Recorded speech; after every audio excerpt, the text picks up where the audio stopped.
அடுத்தடுத்து வரிசையாக திமுகவில் இணைந்த காங்கிரஸ் நிர்வாகிகள். அதிர்ச்சியில் ராகுல் காந்தி. கூண்டோடு கலையும் தமிழக காங்கிரஸ். சமீப காலமாகவே தமிழகத்தை பொறுத்தவரை காங்கிரஸ் கட்சி இப்போது ஒரு மாற்றுப் பாதையை தேடத் தொடங்கிவிட்டது. திமுக கூட்டணியில் நீண்ட காலமாக அதிகார பகிர்வு கோரிக்கை நிராகரிக்கப்பட்டு வருவதால் 2026 சட்டமன்ற தேர்தலில் விஜயின் தவேகாவுடன் கைகோர்க்க ராகுல் காந்தி தரப்பு விரும்புவதாக தெரிகிறது. தமிழகத்தில் செல்வாக்கு மிக்க ஒரு புதிய சக்தியுடன் இணைந்து காங்கிரஸை மீண்டும் உயிர்ப்பிக்க ராகுல் திட்டமிட்டிருக்கிறாராம். இது வெறும் தமிழகத்திற்கான திட்டம் மட்டுமல்ல, தென்னிந்திய அளவில் ஒரு பெரிய மாற்றத்திற்கான அஸ்திவாரமாகவே பார்க்கப்படும் என்றும் சொல்லப்படுகிறது. ராகுல் காந்தி மற்றும் பிரியங்கா காந்தி ஆகிய இருவருமே 2029 மக்களவைத் தேர்தலை குறிவைத்து ஒரு புதிய தேசிய கூட்டணியை அமைக்க திட்டமிட்டு வருவதாக அரசியல் விமர்சகர்கள் கூறி வருகின்றனர். அதே சமயம் இந்த தேர்தல் கூட்டணியானது வருகின்ற 2026 சட்டமன்ற தேர்தலுக்கு அது எடுபடுமா என்று இன்னும் அரசியல் கட்சி தலைவர்கள் படும் குழப்பத்தில் இருந்து வருவதாகவும் சொல்லப்படுகிறது.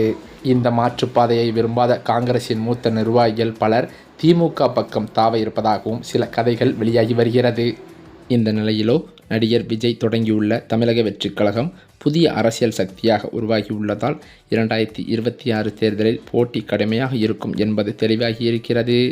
இதனால் திமுக கூட்டணி கணக்குகளில் பெரிய மாற்றங்களை செய்ய யோசித்து வருவதாகவும் கூறப்படுகிறது. குறிப்பாக காங்கிரஸ் கூட்டணியில் இருந்து வெளியேறினாலும் பிரச்சனை இல்லை, அதற்கு பதிலாக தேமுதிகவை கூட்டணிக்குள் கொண்டு வரலாம் என்ற நிலைப்பாட்டில் சில திமுக தலைவர்கள் இருக்கின்றனர் என பல தகவல்களும் வெளியாகி வருகிறது. தேமுதிக இதற்கு முன்பு ஒருபோதும் திமுகவுடன் கூட்டணி அமைத்ததில்லை. ஆனால் 2026 தேர்தலில் 9 தொகுதிகள் வழங்க திமுக முன்வந்துள்ளதாகவும் கூறப்படுகிறது. அதிலும் பிரேமலதா விஜயகாந்த் மற்றும் விஜய பிரபாகரன் போட்டியிட விரும்பும் சில குறிப்பிட்ட தொகுதிகளையும் ஒதுக்கி கொடுக்கலாம் என்ற முன்மொழிவையும் வந்திருக்கிறதாம். கடந்த முறை அவர்கள் போட்டியிட்ட 25 தொகுதிகள் திமுக கைக்கு திரும்பியிருக்கிறது. அதில் 9 தொகுதிகளை தேமுதிகவிற்கு கொடுத்து மீதமுள்ள தொகுதிகளில் கூட்டணி கட்சிகளுக்கு சிலவற்றை வழங்கலாம் என்ற திட்டமும் பேசப்பட்டு வருகிறது. அதே நேரத்தில் திமுக தன் நேரடி போட்டி தொகுதிகளையும் அதிகரிக்க விரும்புகிறது. மறுபுறம் அதிமுக, பாமக, பாஜக கூட்டணி ஏற்கனவே அதிகாரப்பூர்வமாக அறிவிக்கப்பட்டுள்ளது. ஆனால் அதிமுகவுடன் இருந்த தேமுதிக ராஜ்யசபா சீட் விவகாரத்தால் அதிமுக வாக்குறுதியை காப்பாற்றவில்லை என குற்றம் சாட்டி அந்த கூட்டணியில் இருந்து விலகியிருக்கிறது. ஏற்கனவே அதிமுக தேமுதிக கூட்டணி மீண்டும் உருவாகும் என வாய்ப்பு மங்கலாகவே இருந்து வருவதும் குறிப்பிடத்தக்கது. அதே சமயம் ஏற்கனவே அதிமுக கூட்டணியில் இருந்து அதிருப்தியால் வெளியேறிய தேமுதிக தனது அடுத்த கட்ட முடிவை வரும் 9ஆம் தேதி கடலூரில் நடக்கும் மாநாட்டில் அறிவிக்க உள்ளது. காங்கிரஸ் வெளியேறினால் மிஞ்சும் தொகுதிகளை தேமுதிகவுக்கும் கூடுதல் சீட் கேட்கும் மற்ற கூட்டணி கட்சிகளுக்கும் பிரித்து கொடுத்துவிட்டு அதிக இடங்களில் தாங்களே நேரடியாக போட்டியிட திமுக கணக்கு போடுகிறதாம். நடிகர் விஜயின் தமிழக வெற்றிக் கழகம் ஒருபுறம் சவாலாக இருக்கும் நிலையில் காங்கிரஸ் எடுக்கும் முடிவுகளை தங்களுக்கு சாதகமாக மாற்றிக்கொள்ள திமுக தீவிரமாக செயல்பட்டு வருகிறது. அதே சமயம் என்னதான் தனது கூட்டணியை பலமாக வைத்திருந்தாலும் மாற்றுக் கட்சியினரை தங்கள் கட்சியில் இணைக்கும் முயற்சியில் ஸ்டாலின் தீவிரம் காட்டி வருகின்றார். ஓரணியில் தமிழ்நாடு என்ற உறுப்பினர் சேர்க்கையின் மாற்றுக் கட்சியினர் பலரும் திமுகவில் இணைந்து வருகிறார்கள். அதிலும் குறிப்பாக அதிமுக மற்றும் பாஜகவை சேர்ந்த முக்கிய நிர்வாகிகள் பலரும் சமீப காலமாகவே திமுகவில் இணைந்து வருவதால் நாளுக்கு நாள் ஸ்டாலினுக்கு பலம் கூடிக்கொண்டே செல்கிறது. இப்படியான நிலையில் அண்ணா அறிவாலயத்தில் முதலமைச்சர் ஸ்டாலின் முன்னிலையில் அதிமுகவின் எக்ஸ்-எம்எல்ஏக்கள் இருவர் தங்களை திமுகவில் இணைத்து கொண்டனர். 1991 தேர்தலில் சிவகாசி எம்எல்ஏவாக இருந்த பாலகங்காதரன், பழனி எம்எல்ஏவாக இருந்த சுப்புரத்னம் ஆகிய இருவரும் திமுகவில் ஐக்கியமாகியுள்ளனர். இதில் குறிப்பாக பாலகங்காதரன் ஓபிஎஸ்ஸுக்காக ஆதரவாக டிவி நிகழ்ச்சிகளில் பங்கேற்று மும்முரம் காட்டி வந்த நிலையில் திடீரென கட்சி மாறியிருக்கிறார். இதனால் சமீபத்தில் ஓபிஎஸ் ஆதரவாளரான மனோஜ் பாண்டியன் எம்எல்ஏ திமுகவில் இணைந்ததும் குறிப்பிடத்தக்கது. மேலும் அது மட்டுமில்லாமல் தமிழக காங்கிரஸ் கமிட்டியின் தலைவராக இருந்து வரும் செல்வ பெருந்தகை தற்போது மாற்றப்பட வாய்ப்புள்ளதாக டெல்லி அரசியல் வட்டாரங்களில் பரவும் செய்தி திமுக கூட்டணியில் அதிர்ச்சியை ஏற்படுத்தியிருக்கிறது. விருதுநகர் நாடாளுமன்ற உறுப்பினர் மாணிக்கம் தாக்கூர் புதிய தலைவராக நியமிக்கப்படலாம் என்றும் பேசப்பட்டு வருகிறதாம்.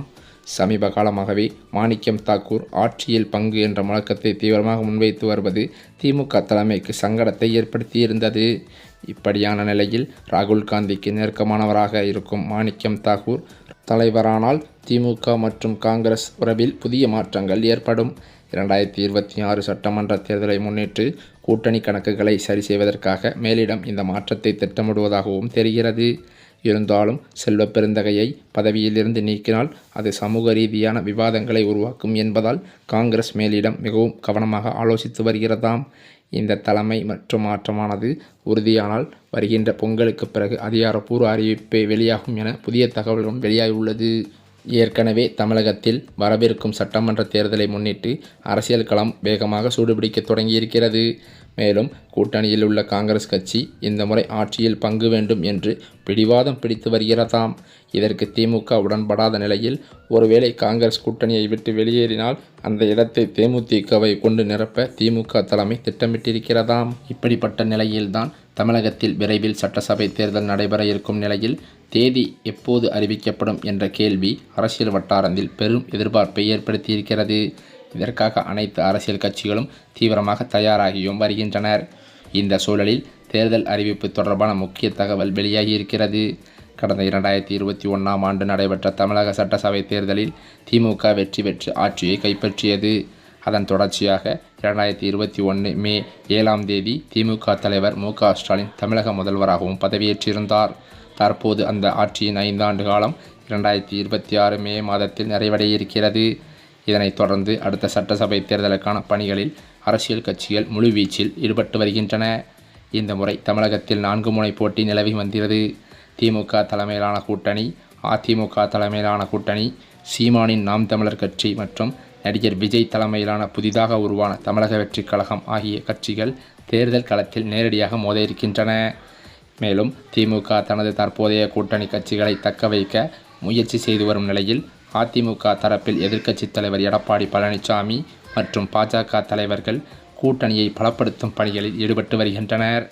விஜய் தனது கட்சிக்கான கூட்டணியை அமைக்க முயற்சி செய்தும் வருகிறார்.